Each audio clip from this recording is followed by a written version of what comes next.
Today, I'm going to do the impossible and predict the future.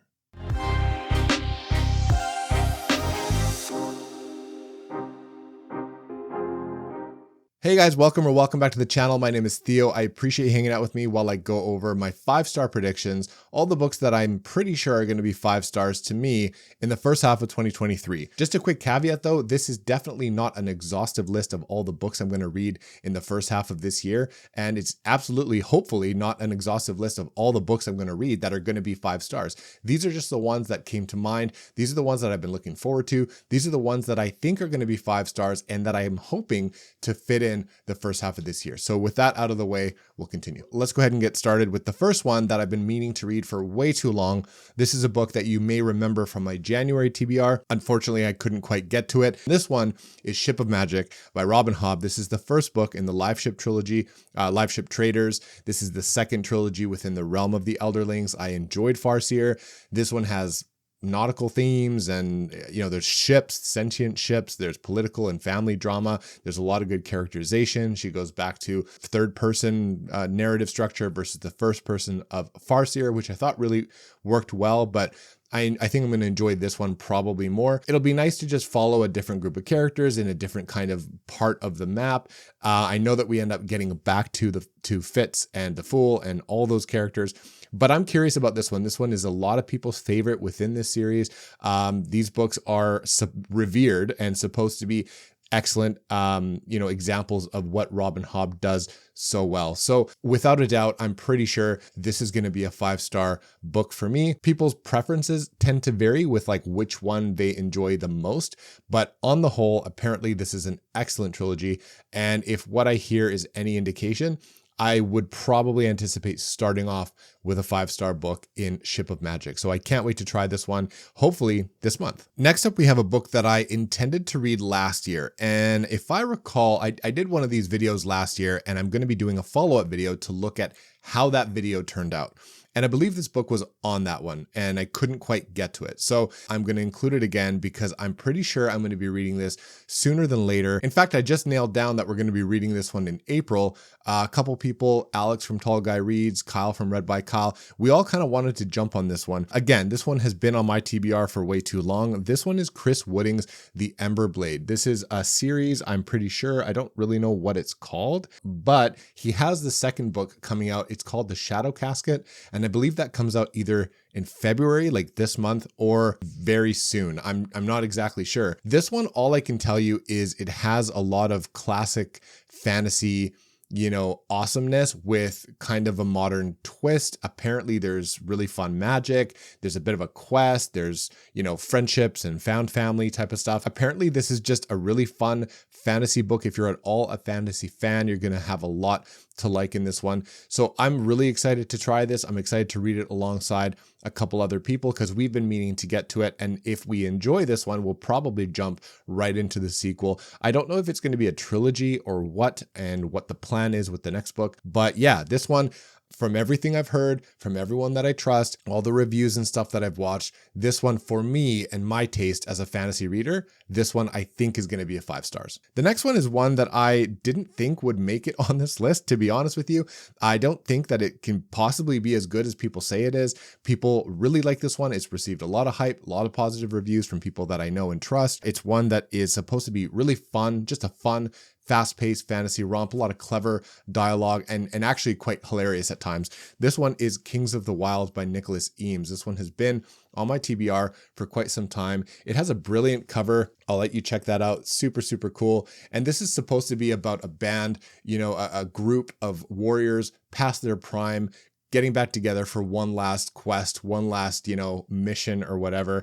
And apparently it's hilarious, and it's a little bit more lighthearted, but still, fantasy at its core for us that really enjoy the quest fantasy and the warrior fantasy and adventure fantasy genres. So I'm excited to try this one. I don't know when exactly I'm going to read it. And again, I wouldn't have put it on this 5-star prediction list, but everyone I've talked to really enjoyed it. And a couple people have recommended it to me in the past and said that I would probably like it. So I'm going to go ahead and fit this in 2023. I'm thinking first half of 2023, but yeah, we'll go ahead and see. For now, I'm going to call it a 5-star prediction, and we'll see where it lands. All right, we again have a book that I've been meaning to read for probably way too long.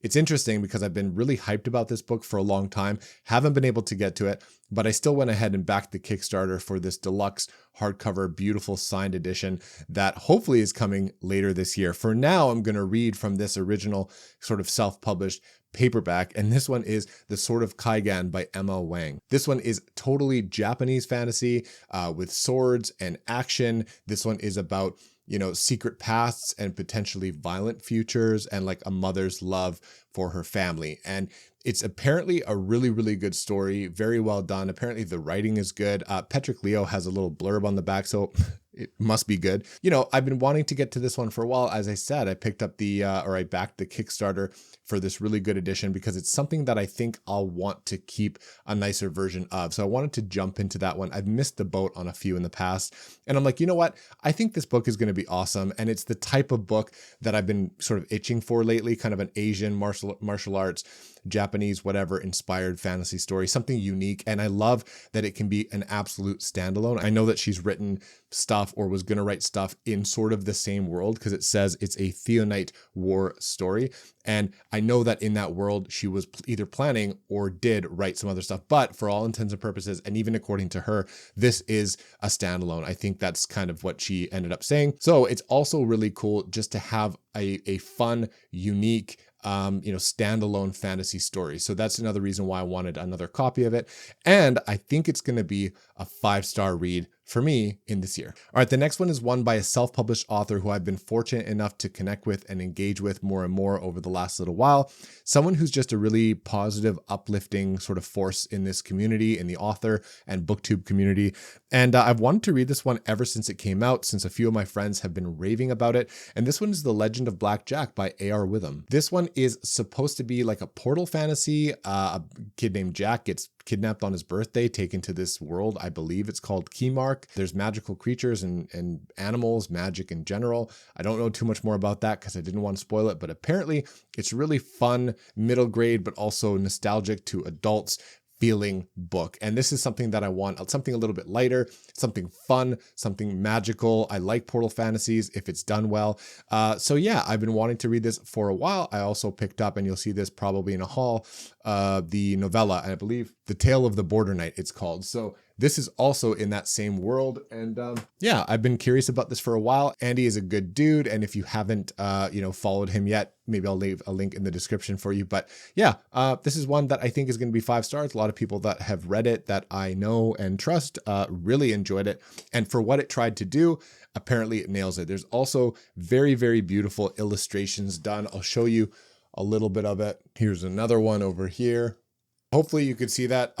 Seems like a cool book, and I'm going to try and fit this in the first little while of 2023. In fact, I'm pretty sure I've planned to read this in March, and I'll let you know more about that when the time comes, but there's a readathon on the horizon, so March is probably when I'll read this one. All right, next up we have a book from an author who I tried for the first time last year, and the book that I tried ended up on my top 5 of 2022 list. The writing is beautiful, the descriptions, the imagery, vivid, the atmosphere that was created in that book was amazing. I loved it. I've heard nothing but praise for this book, and this is absolutely the next one that I'll try from that author. This is Robert McCammon's Boy's Life. As far as I know, this is sort of a speculative fiction, a little bit fantasy in there. I think there's a fantastical element. I'm not exactly sure how pronounced it is, but it's more a slice of life, coming of age story. It starts off in, I believe, the 60s in Alabama. A father and his son kind of witness this murder or stumble upon this crime scene or something. It starts off with a mystery, and then it kind of goes from there, and it really becomes a coming of age or slice of life story done in such a good way, rivaling Stephen King, you know, the best of the best. So this one I've been wanting to read for quite some time. I was gifted this copy by Alex at Tall Guy Reads. I love you, man. Yeah, I appreciate you a lot. And yeah, so I've been wanting to read this for probably way too long, and just coming off of a top 5 in 2022 that had Swan Song on it by Robert McCammon. I was blown away by that book. I really enjoyed my time with it, and it was huge, and I kind of flew through it for the time that I had to read it. I've been wanting to read this ever since. So 100%. This will be fit into 2023. Not precisely sure when, probably closer to maybe the summer or something like that. But absolutely, this will be the next one by Robert McCammon that I read. And I can't wait to continue. I also want to try his Matthew Corbett series. I've talked about that on the channel before. If my experience and the reviews and stuff are anything to go by, Boy's Life is for sure going to be a 5-star book. This one you may have seen recently on my February TBR. I'll be reading this with Maddie at Reading Off Grid. This one is The Road by Cormac McCarthy. I read Blood Meridian last year. Very interesting experience. But I've heard that this one is exceptional. The writing is really, really good. I also have the audio for this one, so I'm going to pair the two of them together. So there's no excuse if the writing is interesting, like if there's no punctuation or whatever. I have the audio. I can bounce between the two. It's a depressing, dark, really gritty story. And yeah, it can be quite a heavy read. It's not very long. I should be able to go right through it, and it should leave me feeling some type of way. So again, The Road by Cormac McCarthy.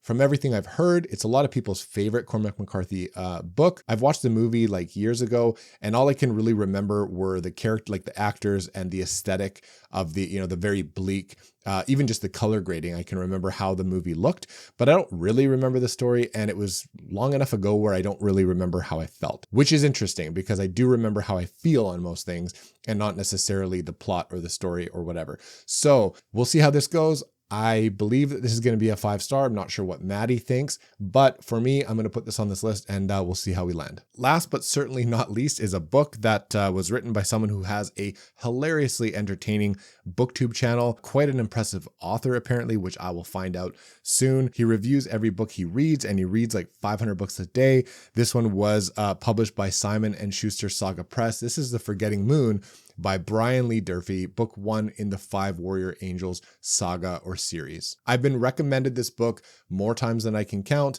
People know that I like Faithful and the Fallen. They compare this to like a grimdark Faithful and the Fallen, which is really all the sales job I need.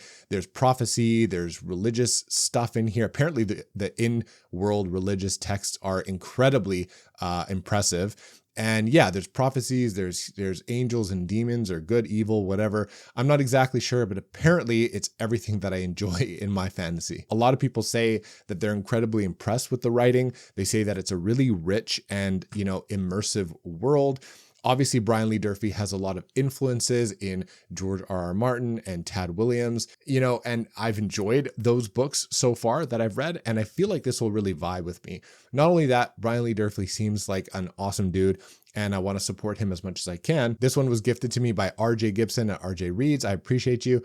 And I also have the other two on deck as well, because I'm pretty sure I'm going to enjoy this. I'm going to go ahead and predict that this is going to be a 5-star for me. I've heard that even if this doesn't knock it out of the park for you, the other two books really serve to make for a really compelling, and fun fantasy story. So I'm hoping that it starts off with a bang and I can consider this one a 5-star right out of the gate. So for me, 5-star predictions, first half of 2023.